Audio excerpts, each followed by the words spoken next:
ನನಗೋಸ್ಕರ ನೀನು ತುಂಬ ಕಷ್ಟಪಡ್ತಿದ್ಯಾ ಅಲ್ವಾ? ಹಾಗೇನಿಲ್ಲ ರೀ, ನೀವು ಸೇಫ್ ಆಗಿರ್ಬೇಕು, ಆಗ್ಲೇ ಈ ಕುಟುಂಬ ಚೆನ್ನಾಗಿರೋದು. ನನ್ನ ಬಗ್ಗೆ ನಾನೇ ಇಷ್ಟೊಂದು ಯೋಚನೆ ಮಾಡೋನಲ್ಲ, ಇಷ್ಟು ಕೇರ್ ತಗೊಂಡಿರೋದಿಲ್ಲ.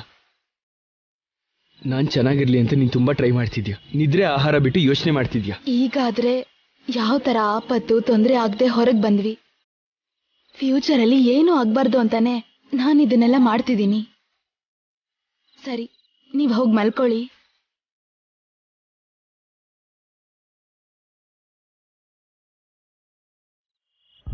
ನೀ ನನ್ನ ಪಕ್ಕದಲ್ಲಿ ಇಲ್ಲದೆ ಹೋದ್ರೆ ನಂಗೆ ನಿದ್ರೆ ಹೇಗೆ ಬರುತ್ತೆ ಶ್ಯಾಮ?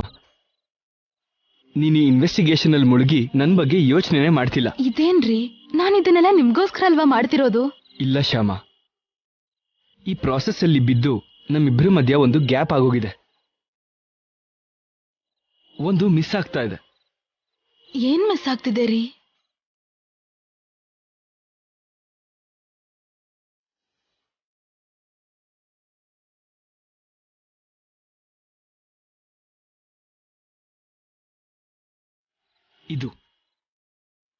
ಇದು ಮಿಸ್ ಆಗ್ತಾ ಇದೆ.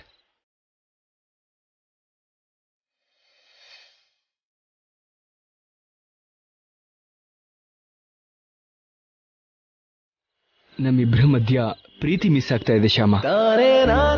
ದಿನ ನೀ ನನ್ನ ಎದೆ ಮೇಲೆ ಮಲಗಿ ನಿನ್ ತಲೆ ಸವರ್ತಾ ಮಾತಾಡ್ತಾ ಇದ್ರೆ ನನ್ನ ಶರೀರ ತೇಲ್ ಹೋಗಿ ಯಾವಾಗ ನಿದ್ರೆ ಬಂತೋ, ಹೇಗ್ ನಿದ್ರೆ ಬಂತೋ ಕೂಡ ಗೊತ್ತಾಗ್ತಿರ್ಲಿಲ್ಲ. ಇತ್ತೀಚೆಗೆ ನೀ ನನ್ನ ಬಗ್ಗೆ ಕೇರೇ ಮಾಡ್ತಿಲ್ಲ. ಸಾರಿ ರೀ, ನಿಮ್ಮನ್ನ ನೆಗ್ಲೆಕ್ಟ್ ಮಾಡಿದ್ದಕ್ಕೆ ಐ ಆಮ್ ರಿಯಲಿ ಮಾಡಿದ್ದಾರೆ. ಅದೇ ಅರ್ಥ ಆಗ್ತಿಲ್ಲ ಸರ್. ಈಗ ಈ ಕೇಸ್ ಎಲ್ಲಿಂದ ಎಲ್ಲಿ ಹೋಗ್ತಿದ್ಯಂತಾನೂ ಗೊತ್ತಾಗ್ತಿಲ್ಲ. ವಾಯ್ಸ್ ಕ್ಲಾರಿಟಿ ಇಲ್ಲ. ಫೋನಲ್ಲಿ ಮಾತಾಡಿದ್ದು ಯಾರೋ ಗುರ್ತು ಹಿಡಿಯಕ್ಕೆ ಸಾಧ್ಯನೂ ಆಗ್ತಿಲ್ಲ. ಇಷ್ಟು ದಿನ ಯಾರೋ ಒಬ್ಬ ವ್ಯಕ್ತಿ ಮಾಡಿದ್ದು ಅಂತ ಅನ್ಕೊಂಡಿದ್ದೆ, ಆದ್ರೆ ಈಗ ಒಬ್ರು ಲೇಡಿನೇ ಮಾಡಿರೋದೇನು ಅಂತ ಅನುಮಾನ ಬರ್ತಿದೆ. ಆ ಲೇಡಿಗೂ ವನಜಾಕ್ಷಿ ಅತ್ತಿಗೆಗಿರೋ ಸಂಬಂಧ ಏನು? ಮಧ್ಯೆ ಈ ದುಡ್ಡೇನು? ಇಷ್ಟಕ್ಕೂ ಆಕ್ಸಿಡೆಂಟ್ ಮಾಡಿದ್ದು ಆ ಲೇಡಿನೇನಾ? ಇಲ್ಲಾಂದ್ರೆ ಯಾರು ಮಾಡಿರ್ತಾರೆ ಅಂತ ನಂಗೆ ಏನೂ ಅರ್ಥ ಆಗ್ತಿಲ್ಲ. ಮೇಡಮ್, ನೀವೇನ್ ಚಿಂತೆ ಮಾಡಬೇಡಿ. ಈ ಕೇಸ್ ಈಗಷ್ಟೇ ಟ್ರ್ಯಾಕ್ಗೆ ಬರ್ತಿದೆ. ಈ ಕೇಸ್ ವಿಷಯದಲ್ಲಿ ಇಲ್ಲಿವರೆಗೂ ನೀವು ತುಂಬಾ ಕಷ್ಟಪಟ್ರಿ. ಎಲ್ಲೂ ಯಾವ ಚಿಕ್ಕ ಆಧಾರನೂ ಸಿಗ್ಲಿಲ್ಲ. CCTV ಫುಟೇಜ್, GPS, ಇದರಿಂದ ಯಾವ ಪ್ರಯೋಜನ ಕೂಡ ಆಗ್ಲಿಲ್ಲ. ಆದ್ರೆ ಈಗ ಈ ಕಾಲ್ ರೆಕಾರ್ಡಿಂಗ್ ಈ ಕೇಸ್ಗೆ ಟ್ವಿಸ್ಟ್ ಕೊಡೋ ಅಂತ ಚಿಕ್ಕ ಕ್ಲೂ ಕೊಟ್ಟಿದೆ. ಮೊದಲು ನಮ್ಗೆ ದುಡ್ಡು ಕೊಡ್ತೀನಿ ಅಂತ ಹೇಳಿದ ಲೇಡಿ ಯಾರು ಅಂತ ಗೊತ್ತಾದ್ರೆ ಕೇಸ್ನ ಅರ್ಧಕ್ಕರ್ಧ ಸಾಲ್ವ್ ಮಾಡಿದ ಹಾಗೆ ಆಗುತ್ತೆ. ಹೌದು ಸರ್, ಆ ದುಡ್ಡಿನ ವಿಷಯ ಏನು ಅಂತ ಗೊತ್ತಾದ್ರೆ ಎಲ್ಲ ನಿಜ ಹೊರಗೆ ಬರತ್ತೆ. ಇದು ತಿಳ್ಕೋಬೇಕು ಅಂದ್ರೆ ವನಜಾಕ್ಷಿ ಅದಕ್ಕೆ ಮಾತಾಡ್ಬೇಕು. ಅವ್ರು ಹೇಳೋ ತನಕ ನಮ್ಗೆ ಯಾವ ವಿಷಯನೂ ಗೊತ್ತಾಗಲ್ಲ. ನಾವ್ ಈ ಕೇಸ್ ಕೆಲ್ಸದ ಮೇಲೆ ಇರ್ತೀವಿ, ನೀವು ಕೂಡ ಪ್ರಯತ್ನ ಮಾಡಿ. ಓಕೆ ಸರ್, ಮಾಡ್ತೀವಿ. ಹಾಸ್ಪಿಟ್ಲಿಗೆ ಹೋಗಿ ವನಜಾಕ್ಷಿ ಅಕ್ಕನ ಹೆಲ್ತ್ ಕಂಡೀಷನ್ ಹೇಗಿದೆಯೋ ನೋಡ್ತೀವಿ. Okay sir. ಅವ್ರಿಗೆ ಪ್ರಜ್ಞೆ ಬರೋದು ಈ ಕೇಸ್ಗೆ ತುಂಬಾನೇ ಇಂಪಾರ್ಟೆಂಟ್. ಅಲ್ಲೇನಾಯ್ತು ಅಂತ ತಿಳಿಬೇಕು ಅಂದ್ರೆ ಒಂದೇ ಒಂದು ಆಧಾರ ವನಜಾಕ್ಷಿ. ಅವ್ರನ್ನ ಹುಷಾರಾಗಿ ನೋಡ್ಕೊಳ್ಳಿ. ಬೇಗ ಹುಷಾರಾಗೋ ಹಾಗೆ ಪ್ರಯತ್ನ ಮಾಡಿ ಅಂತ ಡಾಕ್ಟರ್ ಹತ್ರ ಹೋಗಿ ರಿಕ್ವೆಸ್ಟ್ ಮಾಡಿ. ಮಾಡ್ತೀವಿ ಸರ್. Thank you. ಬರ್ತೀವಿ. Okay madam. Okay sir.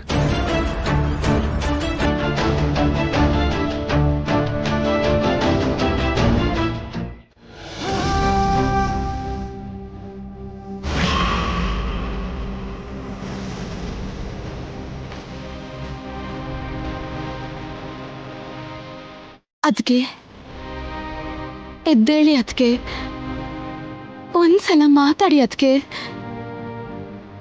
Vanajakshi ಅಕ್ಕ, ಏನಂದ್ರೆ ಇನ್ನು ಎಷ್ಟು ದಿನ ಅಂತ ಇವ್ರು ಹೀಗೆ ಇರ್ತಾರೆ? ಅವ್ರಿಗೆ ಯಾವಾಗ ಪ್ರಜ್ಞೆ ಬರುತ್ತೆ? ಅವ್ರನ್ನ ಹೀಗ್ ನೋಡಕ್ ಆಗ್ತಿಲ್ಲ. ಶ್ಯಾಮ, ನೀನೇನು ಹೆದರ್ಕೋಬೇಡ. ಅಕ್ಕ ಬೇಗ ಗುಣ ಆಗ್ತಾರೆ. ಆ ಲೆಟರ್ ಅಲ್ಲಿ ಏನಿರುತ್ತೆ? ನಂಗೇನ್ ಗೊತ್ತು? ಹಾಲಿಡೇ ವಿಷಯ ಏನು? ಹಾಗಾದ್ರೆ ಚೆನ್ನಾಗಿರುತ್ತೆ. ಮನೇಲಿ ಆರಾಮಾಗಿ ಫೋನಲ್ಲಿ ಆಟ ಆಡ್ಬೋದು. ಮಕ್ಳೇ, ಈ ಟರ್ಮ್ ಎಕ್ಸಾಮ್ ಹತ್ರ ಬರ್ತಿದ್ಯಲ್ಲ, ಎಲ್ರು ಚೆನ್ನಾಗಿ ಪ್ರಿಪೇರ್ ಆಗ್ತಿದ್ದೀರಾ ತಾನೆ? ಎಲ್ರು ಚೆನ್ನಾಗಿ ಓದ್ಕೊಳ್ತಿದ್ದೀರಾ? ಎಲ್ರು ಚೆನ್ನಾಗಿ ಓದ್ಕೋಬೇಕು. ಈ ಟರ್ಮ್ ಎಕ್ಸಾಮ್ ಅಲ್ಲಿ ಯಾರು ಫಸ್ಟ್ ಬರ್ತಾರೋ ಅವ್ರಿಗೆ ಪ್ರೈಸ್ ಆಗಿ ಟ್ಯಾಬ್ ಕೊಡ್ತೀವಿ. ಹೌದಾ ಟ್ಯಾಬ್ ಟೀಚರ್? ಯಾವ ಕಂಪ್ನಿದು ಟೀಚರ್? ಯಾವ ಮಾಡೆಲ್ ಟೀಚರ್? ಪ್ರೈಸ್ ಎಷ್ಟಿರ್ಬೋದು ಟೀಚರ್? ಟ್ಯಾಬ್ ಇಂಟರ್ನಲ್ ಸ್ಟೋರೇಜ್ ಎಷ್ಟು ಟೀಚರ್? ಏನ್ ಮಕ್ಳ ಇದು? ಟ್ಯಾಬ್ ಅಲ್ಲಿ ಇಷ್ಟೆಲ್ಲ ಇರುತ್ತೆ ಅಂತ ನನಗೆ ಗೊತ್ತಿಲ್ಲ. ಟ್ಯಾಬ್ ಅಂದ್ಮೇಲೆ ಒಳ್ಳೆ ಟ್ಯಾಬೇ ಕೊಡ್ತಾರೆ. ಸೊ ಎಲ್ರು ಚೆನ್ನಾಗಿ ಓದ್ಕೋಬೇಕು. ಮನೇಲಿ ಟಿವಿ ಎಲ್ಲ ನೋಡೋದ್ ಬಿಟ್ಟು ಬುಕ್ಸ್ ಓದ್ತಾನೆ ಇರ್ಬೇಕು. ಬೆಳಿಗ್ಗೆ ಬೇಗ ಎದ್ದು ಓದ್ಕೋಬೇಕು. ನೀನೀಗ ಎಷ್ಟೇ ಓದಿದ್ರೂ ಪ್ರಯೋಜನ ಇಲ್ಲ ಕಣೋ. ನಿಮ್ಮಮ್ಮ, ಅದೇ ನಿನ್ ಹೆತ್ತಮ್ಮ ಶ್ಯಾಮ, ನನ್ನ ಹಿಡಿಬೇಕು ಅಂತ ಜೈಲಿಗೆ ಹಾಕ್ಬೇಕು ಅಂತ ಕಣ್ರೆಪ್ಪೆ ಮುಚ್ಚದೆ ಇನ್ವೆಸ್ಟಿಗೇಷನ್ ಮೇಲೆ ಇನ್ವೆಸ್ಟಿಗೇಷನ್ ಮಾಡ್ತಾನೆ ಇದ್ದಾಳೆ, ಟ್ರೈ ಮಾಡ್ತಿದ್ದಾಳೆ. ತನ್ ಮಗನ್ನೇ ಗುರ್ತ್ ಹಿಡಿದೇ ಇರೋಳು ನನ್ನೇನ್ ಹಿಡಿತಾಳೆ. ಆದ್ರೆ ನನಗ್ ಮಾತ್ರ ತುಂಬಾ ಇರಿಟೇಟ್ ಮಾಡ್ತಾ ಇದ್ದಾಳೆ. ಮೂಲೆ ಸೇರ್ಬೇಕಾಗಿದ್ದ ಕೇಸ್ನ ಹೊರಗ್ ತೆಗೆದು ನನಗೆ ಕೋಪ ಬರೋ ಹಾಗೆ ಮಾಡ್ತಾ ಇದ್ದಾಳೆ. ಅದಕ್ಕೆ ನನಗೆ ನಿನ್ ತಾಯಿ ಮೇಲಿರೋ ಕೋಪನ, ದ್ವೇಷನ ನಿನ್ ಮೇಲ್ ತೀರಿಸ್ಕೊಳ್ತೀನಿ. ನೀನ್ ಎಕ್ಸಾಮ್ ಬರೀದೇ ಇರೋ ಹಾಗೆ ಮಾಡ್ತೀನಿ. ಆಗ್ಲೇ ನನ್ ಮನ್ಸಿಗೆ ಸಮಾಧಾನ ಅನ್ಸೋದು.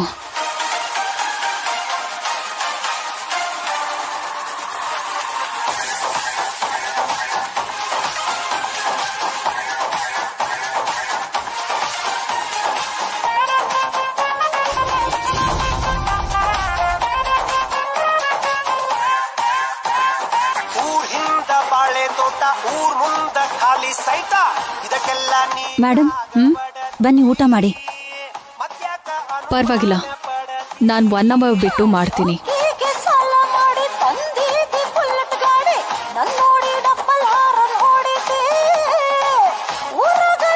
ಕೃಷ್ಣ, ನೀನ್ ಒಳಗ್ ಬಂದು ಓದ್ಕೊಳ್ಳುವಂತೆ ಬಾ. ಪೂರ್ಣ, ಅವನಿಲ್ಲೇ ಓದ್ಕೊಳ್ಳಿ. ಅಂದ್ರೆ ಅಮ್ಮ ಅದು ನಿಮಗ್ ಡಿಸ್ಟರ್ಬೆನ್ಸ್ ಆಗುತ್ತೇನೋ ಅಂತ. ನನಗೇನ್ ಡಿಸ್ಟರ್ಬೆನ್ಸ್ ಇಲ್ಲ. ಅವನು ಕೂಡ ಏನೂ ಡಿಸ್ಟರ್ಬ್ ಆಗಲ್ಲ. ಅವನ್ ಕಾನ್ಸಂಟ್ರೇಷನ್ ಜಾಸ್ತಿ ಆಗೋದಕ್ಕೆ ಈ ಸಾಂಗ್ ಪ್ಲೇ ಮಾಡಿದ್ದು.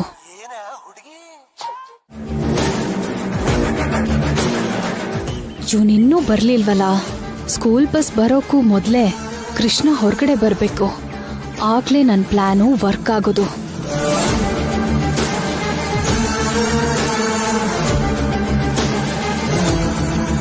ಕೃಷ್ಣ, ಏನು ಮೇಡಮ್? ಚೆನ್ನಾಗಿ ಓದ್ಕೊಂಡ್ಯಾ? ಓ, ತುಂಬಾ ಚೆನ್ನಾಗಿ ಓದ್ಕೊಂಡೆ ಮೇಡಮ್. ಎಕ್ಸಾಮ್ ಚೆನ್ನಾಗಿ ಬರೀತೀನಿ.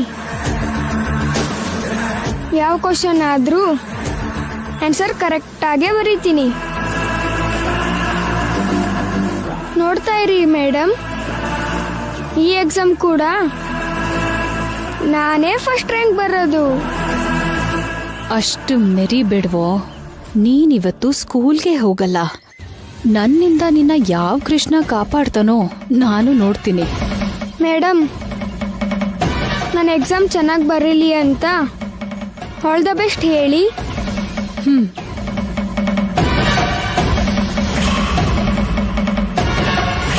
ಅಬ್ಬಾ, ಇವನ್ ವೇಷಗಳು ಸಾಮಾನ್ಯನೇ ಅಲ್ಲ. ಎದ್ದೇಳು. All the best. Thanks madam. ಪೂರ್ಣ, ನಾನು ಇವನ್ ಸ್ಕೂಲ್ ಮೇಲೆ ಹೋಗ್ತಾ ಇದ್ದೀನಿ. ಇವನ್ನ ಡ್ರಾಪ್ ಮಾಡಿ ಹೋಗ್ತೀನಿ. ಬೇಡ ಮೇಡಮ್, ನನ್ನ ಸ್ಕೂಲ್ ಬಸ್ ಬರುತ್ತಲ್ವಾ, ಅದರಲ್ಲೇ ಹೋಗ್ತೀನಿ.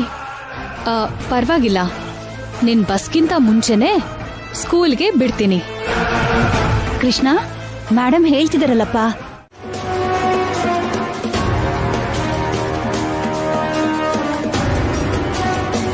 ಏನ್ ಸ್ಟೈಲಾಗಿ ಕೂತಿದ್ಯೋ, ದೊಡ್ಡ ಹೀರೋ ಹಾಗೆ.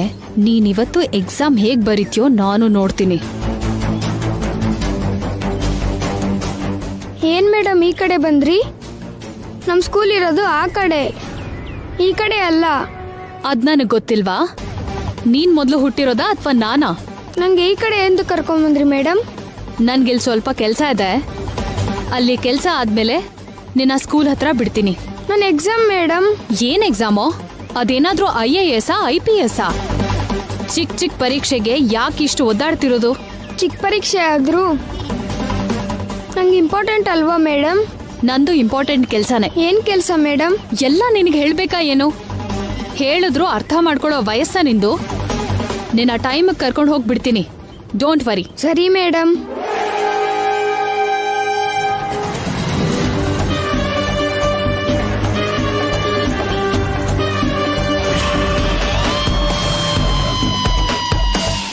ಏನಾಯ್ತು ಮೇಡಮ್? ಇರು, ಒಂದ್ಸಲ ಚೆಕ್ ಮಾಡ್ತೀನಿ. ಸರಿ ಮೇಡಮ್. ಮಕ್ಕಳ, ಎಕ್ಸಾಮ್ ಹೇಗ್ ಬರ್ದಿದ್ದೀರಾ? ತುಂಬಾ ಚೆನ್ನಾಗಿ ಬರ್ದಿದ್ದೀವಿ ಟೀಚರ್. Very good. ನಿಮ್ಮಲ್ಲಿ ಯಾರು ಫಸ್ಟ್ ಬರ್ತೀರಾ? ನಾನ್ ಫಸ್ಟ್ ಬರ್ತೀನಿ ಟೀಚರ್. ಎಲ್ರು ಹ್ಯಾಂಡ್ಸ್ ಕೆಳಗ್ ಮಾಡಿ. ನಿಮ್ ಪೇಪರ್ಸ್ ಎಲ್ಲ ಕರೆಕ್ಷನ್ ಮಾಡಿದ್ಮೇಲೆ ಯಾರು ಫಸ್ಟ್ ಬರ್ತೀರಾ ಅಂತ ಹೇಳ್ತೀನಿ.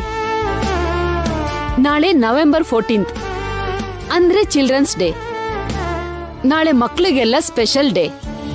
ಅದಕ್ಕೆ ನಮ್ ಸ್ಕೂಲಲ್ಲಿ ನಾಳೆ ಜವಾಹರ್ಲಾಲ್ ನೆಹರು ಅವರ ಹುಟ್ಟಿದಬ್ಬಕ್ಕೋಸ್ಕರ ಫ್ಯಾನ್ಸಿ ಡ್ರೆಸ್ ಕಾಂಪಿಟೇಷನ್ ಇದೆ. ಯಾರು ವಿಶೇಷವಾಗಿ ಇನೋವೇಟಿವ್ ಆಗಿ ಡ್ರೆಸ್ ಹಾಕೊಂಡ್ ಬಂದು ಅದ್ರ ಬಗ್ಗೆ ಯಾರು ಸ್ಪೀಚ್ ಮಾಡ್ತಾರೋ ಅವ್ರಿಗೆ ಪ್ರೈಸ್ ಕೊಡ್ತೀವಿ. ಫ್ಯಾನ್ಸಿ ಡ್ರೆಸ್ ಕಾಂಪಿಟೇಷನ್ ಅಲ್ಲಿ ಗೆದ್ದವ್ರಿಗೂ ಕೂಡ ಪ್ರೈಸ್ ಕೊಡ್ತೀರಾ ಟೀಚರ್? ಕೊಡ್ತಾರೆ. ಅಷ್ಟೇ ಅಲ್ಲದೆ ಆ ಸ್ಟೇಜ್ ಮೇಲೇನೆ ಈಗ ಮಾಡಿರೋ ಎಕ್ಸಾಮ್ ಅಲ್ಲಿ ಯಾರು ಫಸ್ಟ್ ಬಂದಿರ್ತಿರೋ ಅವ್ರ ಹೆಸರನ್ನ ಅನೌನ್ಸ್ ಮಾಡಿ ಟ್ಯಾಬ್ ಕೂಡ ಕೊಡ್ತಾರೆ. ಬೇಕಾದ್ರೆ ಚಿಕ್ಕ ಕ್ಲೂ ಕೊಡ್ತೀನಿ. ನಾಳೆ ಒಂದು ಹಬ್ಬದ ದಿನ.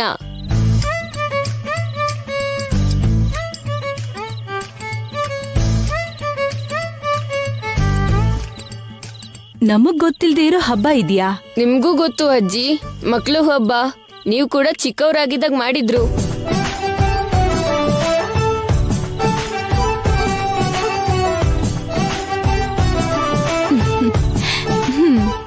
ನಾಳೆ ನವೆಂಬರ್ 14th ಅಂದ್ರೆ ಜವಾಹರ್ಲಾಲ್ ನೆಹರು ಹುಟ್ಟಿದ್ದಿನ. ಮಕ್ಕಳ ದಿನಾಚರಣೆ. ಹೇ, ಕರೆಕ್ಟಾಗಿ ಹೇಳಿದ್ರಿ.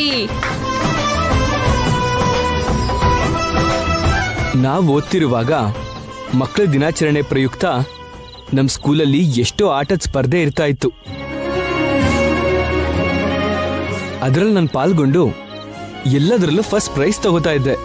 ನಿಜಾನ ಡ್ಯಾಡಿ? ನಿಜ ಪುಟ್ಟ. ನಿಮ್ ಡ್ಯಾಡಿ ತರೋ ಪ್ರೈಸಿಂದ ಮನೆಯೆಲ್ಲ ತುಂಬ ಹೋಗೋದು. ಚಿಕ್ಕವನಿದ್ದಾಗ ಮನೇಲಿ ಎಲ್ ನೋಡಿದ್ರು ಮೆಡಲ್ಸು ಪ್ರೈಸೇ ಕಾಣಿಸ್ತಿತ್ತು. ನೀನು ತುಂಬಾ ಗ್ರೇಟ್ ಡ್ಯಾಡಿ. ನಿನ್ ಡ್ಯಾಡಿಗ್ ಮಾತ್ರ ಅಲ್ಲಪ್ಪ, ನಾನ್ ಚಿಕ್ಕವನಿದ್ದಾಗ ನನಗೂ ಕೂಡ ತುಂಬಾ ಪ್ರೈಸ್ಗಳು ಬಂದಿತ್ತು.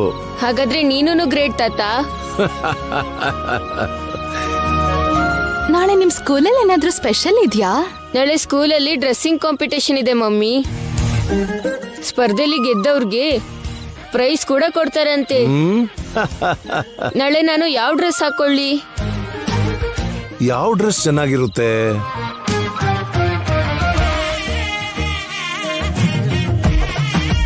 ನಾಳೆ ಜವಾಹರ್ಲಾಲ್ ನೆಹರು ಹುಟ್ಟಿದ ಆಗಿದ್ದಕ್ಕೆ ನೆಹರು ಅವ್ರ ತರ ಡ್ರೆಸ್ ಮಾಡ್ಕೋ. ನನಗ್ ಚೆನ್ನಾಗಿರುತ್ತ ಮಮ್ಮಿ? ತುಂಬಾ ಚೆನ್ನಾಗಿರುತ್ತೆ ಕಂದ. ಅವ್ರ ತರ ಡ್ರೆಸ್ ಮಾಡ್ಕೊಂಡ್ರೆ ಆಗ ನೀನ್ ಕೂಡ ಥೇಟ್ ನೆಹರು ಅವರ ಹಾಗೆ ಕಾಣಿಸ್ತೀಯ. ಇದೇ ಬೆಸ್ಟ್ ಚಾಯ್ಸ್. ನೆಹರುಗೆ ಮಕ್ಕಳು ಅಂದ್ರೆ ತುಂಬಾ ಇಷ್ಟ. ಅವರು ಮಕ್ಕಳಿಗೋಸ್ಕರ ತುಂಬಾ ಟೈಮ್ ಸ್ಪೆಂಡ್ ಮಾಡ್ತಿದ್ರು. ತುಂಬಾ ದೊಡ್ಡ ವ್ಯಕ್ತಿ. ಅದಕ್ಕೆ ದೇಶ ಇಡೀ ಅವ್ರ ಹುಟ್ಟಿದಬ್ಬನ ಮಕ್ಕಳ ದಿನಾಚರಣೆ ಅಂತ ಆಚರಿಸ್ತಾರೆ. ನೀನ್ ಆ ಡ್ರೆಸ್ ಹಾಕೋ, ಖಂಡಿತ ಫಸ್ಟ್ ಪ್ರೈಸ್ ನಿನ್ಗೆ ಬರುತ್ತೆ. ಜವಾಹರ್ಲಾಲ್ ನೆಹರು ಅಷ್ಟೊಂದ್ ದೊಡ್ಡವ್ರ ತಾತ? ಹೌದು ಕಂದ, ಅವರು ತುಂಬಾ ದೊಡ್ಡ ವ್ಯಕ್ತಿ. ಪ್ರೈಸ್ಗೆ ಅಂತ ಅಲ್ದಿದ್ರು ಅವ್ರ ದೊಡ್ಡತನನ ಎಲ್ಲರಿಗೂ ಹೇಳೋದಿಕ್ಕಾದ್ರೂ ನಾನು ಜವಾಹರ್ಲಾಲ್ ನೆಹರು ಡ್ರೆಸ್ ಹಾಕೋತೀನಿ ಮಮ್ಮಿ. ನನ್ ಮುದ್ದು ಮರಿ. ತಗೋ, ಬೇಗ ಹಾಲು ಕುಡಿ.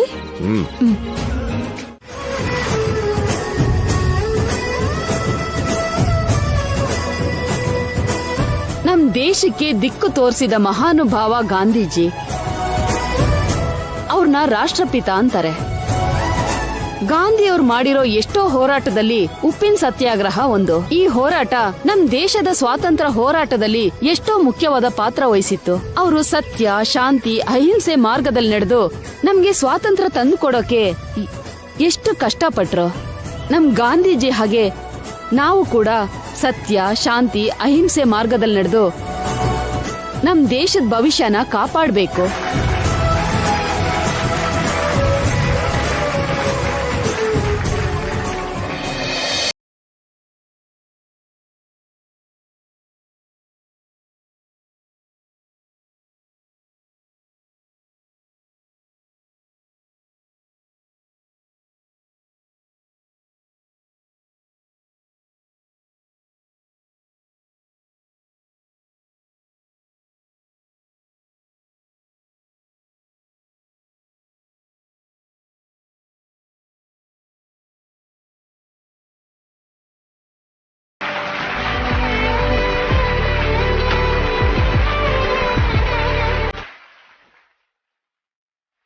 ಫ್ಯಾನ್ಸಿ ಡ್ರೆಸ್ ಕಾಂಪಿಟೇಷನ್ ಅಂದ್ಕೊಂಡಿದ್ದಕ್ಕಿಂತ ಚೆನ್ನಾಗೇ ನಡೀತು.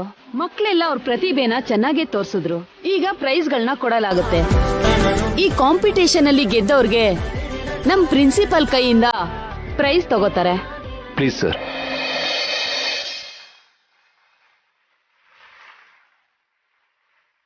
ಫಸ್ಟ್ ಪ್ರೈಸ್ ಭಾರತ ಮಾತೆ.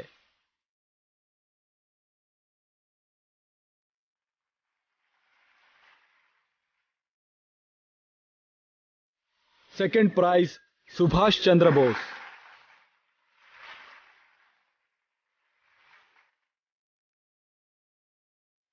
Third prize Swami Vivekananda.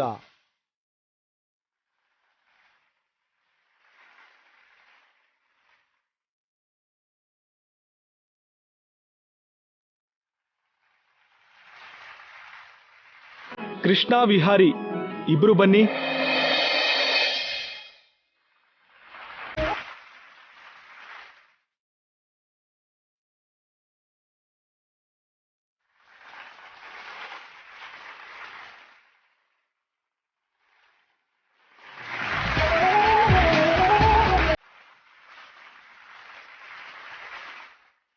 ಹೋಗಿ.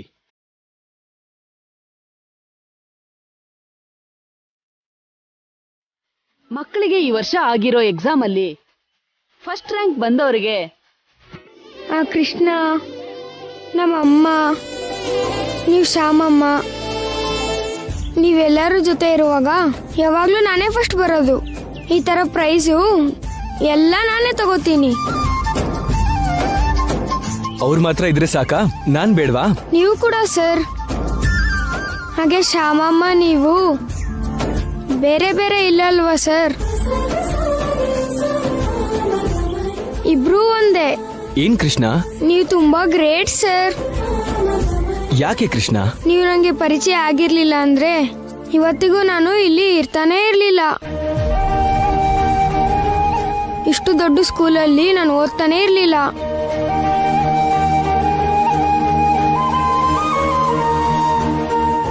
ಇಷ್ಟು ಜನರ ಮುಂದೆ ಈ ಕಾಂಪಿಟೇಷನ್ ಅಲ್ಲಿ ಪಾರ್ಟಿಸಿಪೇಟ್ ಮಾಡ್ತಾನೆ ಇರ್ಲಿಲ್ಲ. ನೀವು ಒಳ್ಳೆ ಮನಸ್ಸಿಂದ, ನಾನು ನಿಮ್ಗೆ ಗೊತ್ತಿಲ್ಲ ಅಂದ್ರು ನನ್ನ ಮೇಲಿರೋ ನಂಬಿಕೆಗೆ ಓದೋಕೆ ಎಲ್ಲ ಕೊಡ್ಸಿದ್ರಿ. ಇವತ್ತು ಈ ಪ್ರೈಸ್ ನಾನು ತಗೊಂಡಿದ್ದೀನಿ ಅಂದ್ರೆ ಅದಕ್ಕೆ ಕಾರಣ ಎಲ್ಲ ನೀವೇ. ಅಷ್ಟು ಮಾತ್ರ ಅಲ್ಲ, ಸ್ವಂತ ಮನೆಯವ್ರ ತರ ಮನೆಯಾಗೆ ಕರ್ಕೊಂಡೋದ್ರಿ. ವಿಹಾರಿಯಾಗೆ ಸರಿ ಸಮಾನವಾಗಿ ನೋಡಿದ್ರಿ. ನೀವಿಬ್ರು ನನ್ನ ಜೊತೆಲಿದ್ರೆ ನನ್ಗೆ ನನ್ನ ಅಪ್ಪ ಅಮ್ಮನ ಜೊತೆ ಇದ್ದೀನಿ ಅಂತಾನೆ ಅನ್ಸುತ್ತೆ.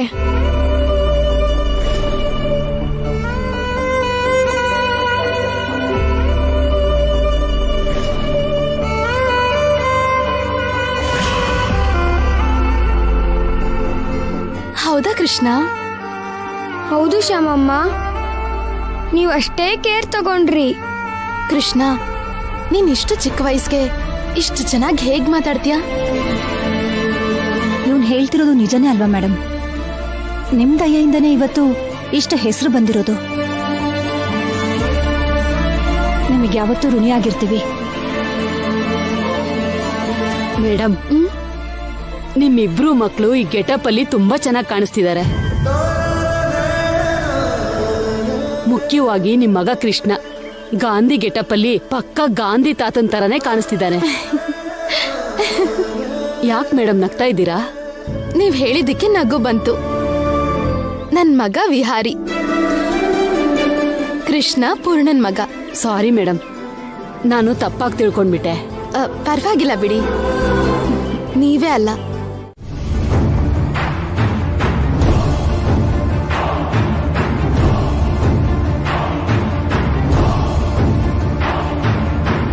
Excuse me sir. ನೀವ ಮೇಡಮ್? ಹೇಳಿ, ಕೇಸಿಗೆ ಸಂಬಂಧಪಟ್ಟ ಇನ್ಫಾರ್ಮೇಶನ್ ಏನಾದ್ರೂ ಗೊತ್ತಾಯ್ತಾ? ಹೌದು ಸರ್, ಕಾಲ್ ರೆಕಾರ್ಡಿಂಗ್ ಅಲ್ಲಿರೋ ವಾಯ್ಸ್ ನಾನು ಇದಕ್ಕೂ ಮೊದಲು ಕೇಳಿದ್ದೆ ಸರ್. ಏನ್ ಮೇಡಮ್, ಗುರ್ತು ಹಿಡಿಯಕ್ಕಾಗಿಲ್ಲ ಅಂತ ನೀವೇ ಹೇಳಿದ್ರಲ್ಲ.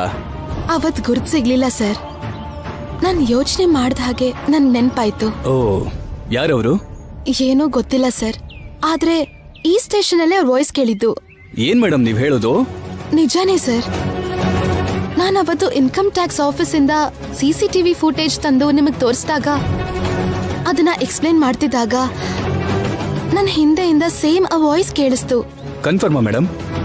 ಕನ್ಫರ್ಮ್ ಸರ್, ನನಗೆ ಕರೆಕ್ಟಾಗಿ ನೆನಪಿದೆ. ಯಾರ್ ಬೇಕು ಮೇಡಮ್ ಅಂತ ಹಿಂದೆಯಿಂದ ಕಾನ್ಸ್ಟೇಬಲ್ ಕೇಳಿದ್ರು. SI ಹತ್ರ ಮಾತಾಡ್ಬೇಕು ಅಂತ ಅಂದ್ರು. ಒಂದ್ಸಲ ಅವತ್ತು ನಿಮ್ ಸ್ಟೇಷನ್ CCTV ಫುಟೇಜ್ ನೋಡಿ ಸರ್, ಗೊತ್ತಾಗ್ಬೋದೇನೋ. Okay madam. ಕಾನ್ಸ್ಟೇಬಲ್ ಸರ್, ನೀವು ಕುತ್ಕೊಳ್ಳಿ ಮೇಡಮ್.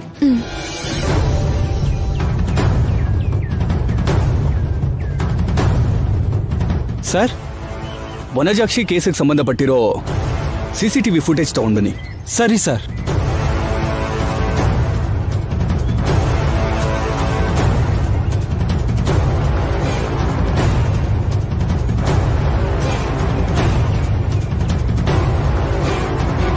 ಸರ್, ಹಾ, ನೀವು ಕೇಳಿದ CC ಫುಟೇಜ್ ನಿಮ್ ಮೇಲಿಗೆ ಕಳ್ಸಿದೀನಿ ಸರ್. ಓಕೆ, ನೀವು ಹೋಗಿ.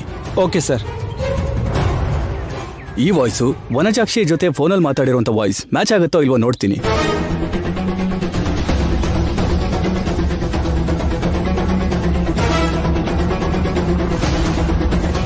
ನಿನ್ಗೊಂದು ಪ್ಲೇಸ್ ಹೇಳ್ತೀನಿ, ನೀನ್ ಅಲ್ಲಿಗೆ ಬಂದ್ಬಿಡು. ಅಲ್ಲೇ ನಿನ್ಗೆ ದುಡ್ಡು ಕೊಡ್ತೀನಿ. ಎರಡು ವಾಯ್ಸು ಒಬ್ರದ್ದೇ ಮೇಡಮ್. ನಾನು ಹೇಳದ್ನಲ್ಲ ಸರ್, ನೋಡಿದ್ರಾ? ಗುರ್ತು ಸಿಗ್ದಿರೋ ಹಾಗೆ ಮಾಸ್ಕ್ ಹಾಕಿದ್ದಾರೆ. ಆದ್ರೆ ಅವರು ಪೊಲೀಸ್ ಸ್ಟೇಷನ್ಗೆ ಯಾಕೆ ಬಂದ್ರು? ನಿಮ್ಗೋಸ್ಕರನೇ ಮೇಡಮ್. ನನ್ಗೋಸ್ಕರನಾ? ನಿಮ್ಗಿನ್ನೂ ಅರ್ಥ ಆಗಿಲ್ವಾ ಮೇಡಮ್? ನೀವು ಈ ಕೇಸ್ ಇನ್ವೆಸ್ಟಿಗೇಟ್ ಮಾಡ್ತಿದ್ದೀರಲ್ಲ, ಆ ವಿಷಯ ಅವ್ರಿಗೆ ಗೊತ್ತಾಗಿದೆ. ಅದಕ್ಕೆ ನೀವೆಲ್ಲಿ ಹೋಗ್ತೀರಿ, ನೀವೇನ್ ಮಾಡ್ತೀರಿ ಅಂತ ನಿಮ್ಮನ್ನೇ ಗಮನಿಸ್ತಾ ನಿಮ್ಮನ್ನೇ ಫಾಲೋ ಮಾಡಿದ್ದಾರೆ. ಸರ್, CCTV ಫುಟೇಜ್ನ ಇನ್ನೊಂದ್ಸಲ ತೋರಿಸಿ. ಯಾಕೆ ಮೇಡಮ್? ಅವ್ರ ಫೇಸ್ ಇನ್ನೊಂದ್ಸಲ ಕ್ಲಿಯರ್ ಆಗಿ ನೋಡ್ತೀನಿ. ಇದಕ್ಕೂ ಮುಂಚೆ ಎಲ್ಲಾದ್ರೂ ನೋಡಿದೀನಿ ಅಂತ ಗುರ್ತು ಹಿಡಿಬೋದಲ್ಲ? ಒಂದ್ ನಿಮಿಷ ಮೇಡಮ್. ನೋಡಿ ಮೇಡಮ್,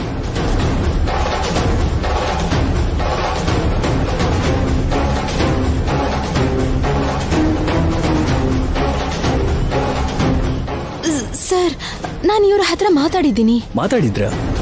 ಎಲ್ಲಿ ಮೇಡಮ್? ಅವತ್ತು ಇಲ್ಲೇ ಪೊಲೀಸ್ ಸ್ಟೇಷನ್ ಮುಂದೆ ನಾನು ಅವ್ರನ್ನೆಲ್ಲ ನೋಡಿದ್ದೀನಿ ಅಂತ ಹೇಳಿದೆ. ಆದ್ರೆ ಅವ್ರು ಹೇಳಿದ್ರು ಈ ಸಿಟಿಗೆ ಹೊಸಬ್ರು, ನೋಡಕ್ ಚಾನ್ಸೇ ಇಲ್ಲ ಅಂತಂದ್ರು. ಹೌದಾ? ಒಂದ್ಸಲ ಅವ್ರು ಕೂತ್ಕೊಂಡಿರೋ ವಿಡಿಯೋ ಪ್ಲೇ ಮಾಡಿ. ಸರಿ.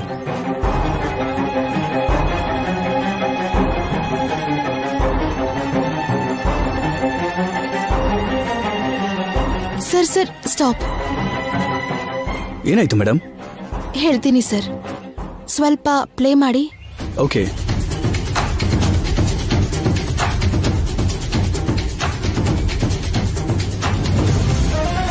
Sir, stop. ಸ್ವಲ್ಪ ಬ್ಯಾಕ್.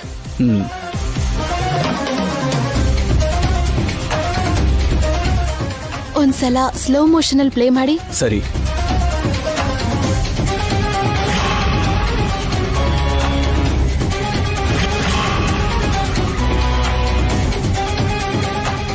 Sir stop. ಈಗ ಒಂದ್ಸಲ ಆ ಕೈ ಒಂದ್ಸಲ ಝೂಮ್ ಮಾಡಿ. ಸಾಕು ಸರ್, ಸಾಕು.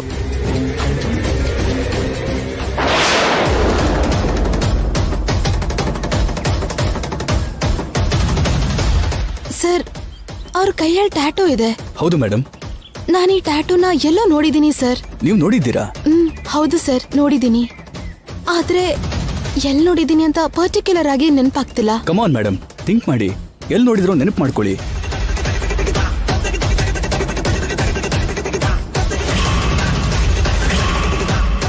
ಅದು ಗೊತ್ತಾದ್ರೆ ನಾವ್ ಈ ಕೇಸ್ನ ಸಾಲ್ವ್ ಮಾಡ್ಬೋದು. ಇವನು ಕೃಷ್ಣನ್ ಜೊತೆ ಸ್ನೇಹ ಮಾಡಿ ಒಳ್ಳೇದನ್ನ ಕಲಿತಿದ್ದಾನೋ ಇಲ್ವೋ ನನಗಂತೂ ಗೊತ್ತಿಲ್ಲ. ಆದ್ರೆ ಇವನ್ ಇಷ್ಟ ಮಾತ್ರ ದಿನ ದಿನಕ್ಕೂ ಕೆಳಗ್ ಬೀಳ್ತಾ ಇದೆ. ಇವತ್ತು ಬಾಂಬೆ ಮಿಠಾಯಿ ಬೇಕು ಅಂತ ಕೇಳ್ತಿದ್ದಾನೆ. ನಾಳೆ ಚಿನ್ನಿ ದಾಂಡು ಗೋಲಿ ಆಟ ಆಡ್ಬೇಕು ಅಂತ ಅನ್ನಿಸ್ತಿದೆ ಅಂತಾನೆ. ಹೀಗೆ ಹೇಳ್ತಾ ಹೋದ್ರೆ ಇನ್ನು ಸ್ವಲ್ಪ ದಿವ್ಸಕ್ಕೆ ಇವನು ಪೂರ್ತಿಯಾಗಿ ಸ್ಲಮ್ ಹುಡುಗನ್ ಹಾಗೆ ಆಗ್ಬಿಡ್ತಾನೆ ಅನ್ಸತ್ತೆ.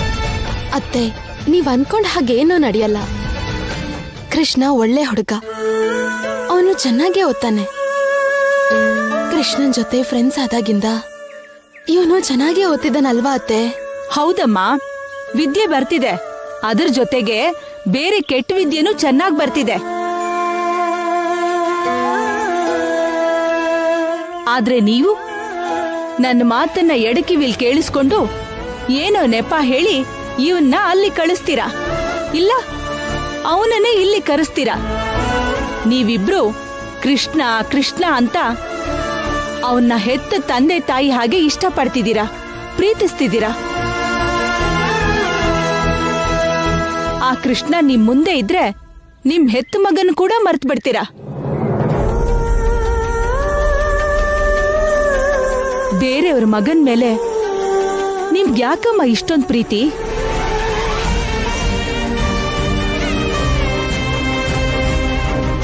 ಸರಿ, ಆಗಿದ್ದೇನೋ ಆಗೋಯ್ತು. ಇನ್ನಾದ್ರೂ ನೀವು ಆ ಕೃಷ್ಣನ ದೂರ ಇಡಿ. ಹಾಗ್ ಮಾಡಿದ್ರೇನೆ ವಿಹಾರಿ ಜೀವನ ಚೆನ್ನಾಗಿರತ್ತೆ. 100 ವರ್ಷ ಸುಖವಾಗಿ ಬಾಳು ಕಂದ.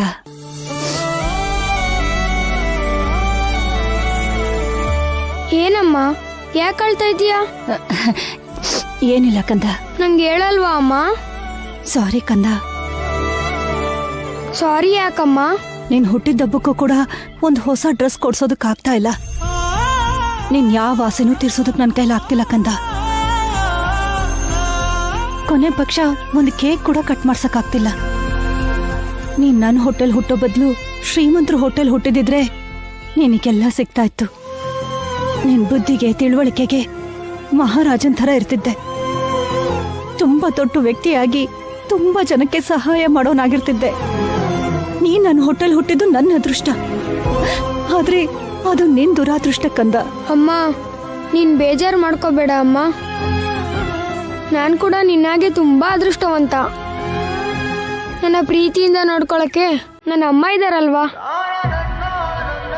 ಇದಕ್ಕಿನ್ನ ಇನ್ನ ಹೆಚ್ಚು ಅದೃಷ್ಟ ಇನ್ನೇನ್ ಬೇಕಮ್ಮ? ನೀನೀಗ ಚಿಕ್ಕ ಮಗು ತರ ಅಳ್ಬೇಡ. ನನ್ಗೆ ಈ ಡ್ರೆಸ್ ತುಂಬಾ ಚೆನ್ನಾಗಿ ಕಾಣಿಸ್ತಿದೆ ಅಲ್ವಾ?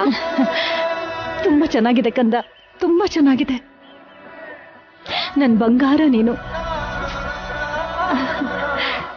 ನಿನ್ಗೆ ಇಷ್ಟು ಚಿಕ್ಕ ವಯಸ್ಸಲ್ಲೇ ಮನೆ ಪರಿಸ್ಥಿತಿನ ಅರ್ಥ ಮಾಡ್ಕೊಳ್ಳೋ ಮನಸ್ಸು ಕೊಟ್ಟಿದ್ದಾನೆ ಆ ದೇವ್ರು.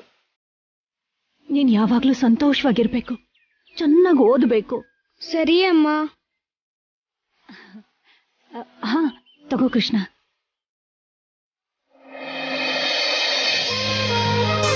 ನೀನ್ ಹುಟ್ಟಿದ್ದಪ್ಪ ಅಲ್ವಾ, ಈ 10 ರೂಪಾಯಿ ತಗೊಂಡು ಹೋಗಿ ನಿನ್ ಫ್ರೆಂಡ್ಸಿಗೆ ಚಾಕ್ಲೇಟ್ ಕೊಡ್ಸು. ಆಯ್ತಮ್ಮ, ಕೊಡಿಸ್ತೀನಿ.